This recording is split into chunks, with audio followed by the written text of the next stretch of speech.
last session was episode 1, and we were focusing on 2 main things. Everybody needs a business plan, right? We talked about business planning. Businesses need a business planning. Individuals need business planning. And the elements of a business plan: having a mission, having a vision and values, having a vision, but with goals and objectives that you set that, sort of look out into the future. And then you have to have strategy and tactics to achieve your goals and objectives, and understanding competition and risk, and then having an exit plan.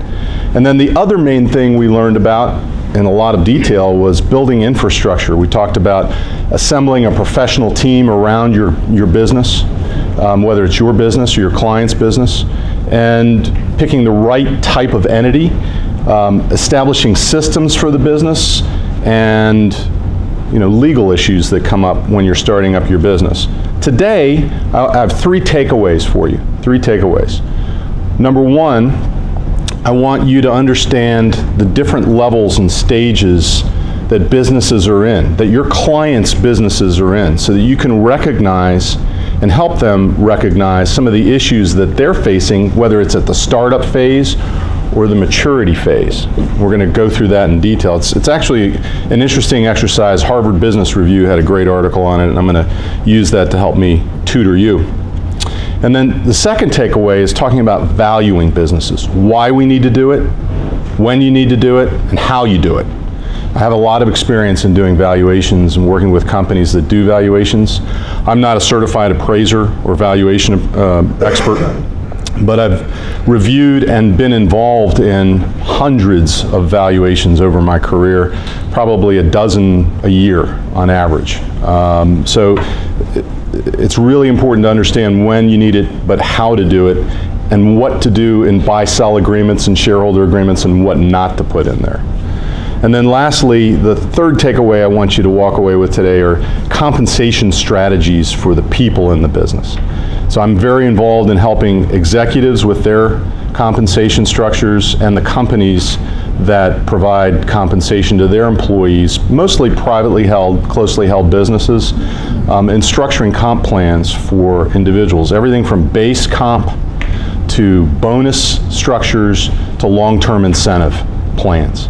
And all of those issues are sort of wrapped up in how you grow and allow your business to soar. So getting to the next level is really what we're going to focus on. But growing is all about nurturing your business, nurturing the people in your business, helping them grow, helping them soar, and then managing the growth. Because sometimes growth can go out of control, can spiral out of control. So we'll focus on that. It's pretty cool, huh? 10 days, look what happens to a bean plant. What's the next level? What are the levels of business? And this is conventional wisdom. I don't know if you can see this, but in your handouts, there is a slide that has this. These are the standard 5 levels of business that any business goes through. Some businesses never reach the takeoff stage or resource maturity stage. Most businesses rarely hit the success stage. What are these levels? Let's focus on that, and what questions come up at each phase. So stage 1 is what most experts refer to as the existence phase. And at that phase, it's really a true startup. The questions are, can we get enough customers? Can we deliver our products?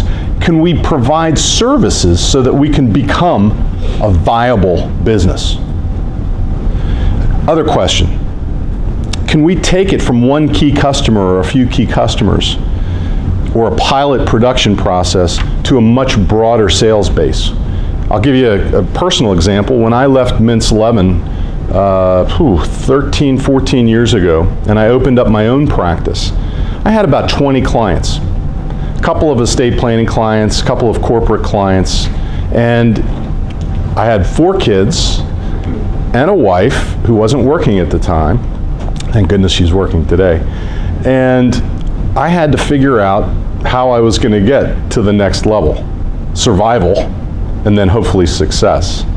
But that 20 clients turned into well over 2,000 clients. And it's a matter of planning, focus, and following some of the advice that some of the experts give. Do we have enough money to meet the cash demands in the startup phase? And in the existence phase, the organizational structure is what I would call flat. It's the owner with a couple of subordinates who may or may not be competent in terms of being able to grow the business to the next level, but they're people that you need to have to help you survive at this stage, at least get to the survival stage. The survival stage, the second stage, is where we're showing that the business is a workable entity. It's viable at this stage. We have enough customers and we can satisfy them sufficiently with our products and our services that we can survive as a business. So the questions at this phase are, do we have enough cash to break even and even make a little bit of profit? And do we have enough cash to set aside to cover repairs and maintenance and replacement of capital assets that we need for the business? Do we have enough cash to stay in business and finance growth so that it's sufficiently large, given our industry and our market niche, that we can earn a reasonable return on our assets and our investment? At this stage, at the survival stage, systems like we talked about, accounting systems and marketing systems and all the other things that you need to have a viable business, the systems are minimal at this phase. Formal planning is really cash forecasting, and it might be daily or weekly cash forecasting. How much did we bring in today? How much are we bringing in this week? And so you're looking at it's a very short run attitude. You want to survive. You want to make it to the next level beyond this. The owner at this level, at the survival stage, is synonymous with the business. The owner is the business. Now, you can start to grow. You may grow in size. You may add people. You may start growing in profitability and move on to stage 3, which we refer to as the success stage. Or, like many startups that I've represented, particularly in the technology sector, they go out of business and they fold up their tents. In fact, most startups that are involved in new product strategies that are outside of the services industry, about 90% of them fail. So don't be afraid to advise your customers at the startup phase, but understand a lot of them who have great ideas may not be able to get past the existence or survival stage. The success stage is when the owner has generated enough profit that they can either start reaping the benefits of the business and putting it in their pockets, which a lot of our clients do. I refer to that as more of a lifestyle business. Or they're growing at such a pace and they see such potential in the business that they're going to take the assets and reinvest them. So at some point, many owners will say, I've reinvested enough. I want to take some chips off the table. That's what I call the success disengage phase. The owner wants to do something else. The owner is ready to go on their boat. They're ready to go travel around the world. They're ready to take risks outside of the business, or maybe engage in another business. Disengage. But there's enough success there, there's enough profit in the business that they can do that. At this stage, there are other people involved in the business. There are people that are second level managers. They may not be the highest level of performers, but they can run the business as the owner has brought it to this level, so that the owner can take some time off and pursue whatever his or her objectives are. Okay? So the success disengage phase. Many of my clients are at this phase. They're reaching this stage in their lives where they've made really good money in the business.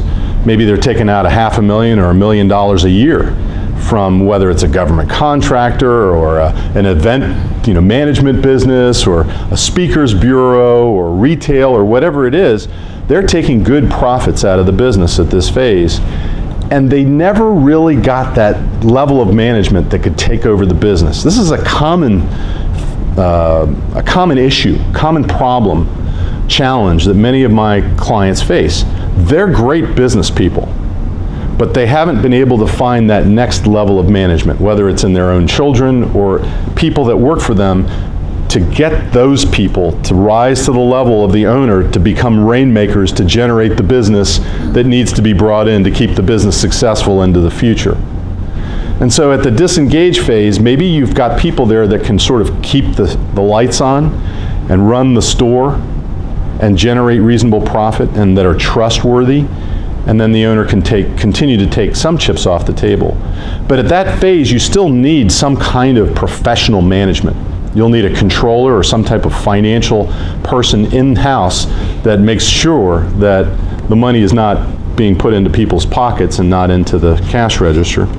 And you're going to need basic financial and marketing and production systems in place in order to keep the business alive, meaning that the owner can't have it all in his or her head. There have to be systems, there have to be processes at the success phase.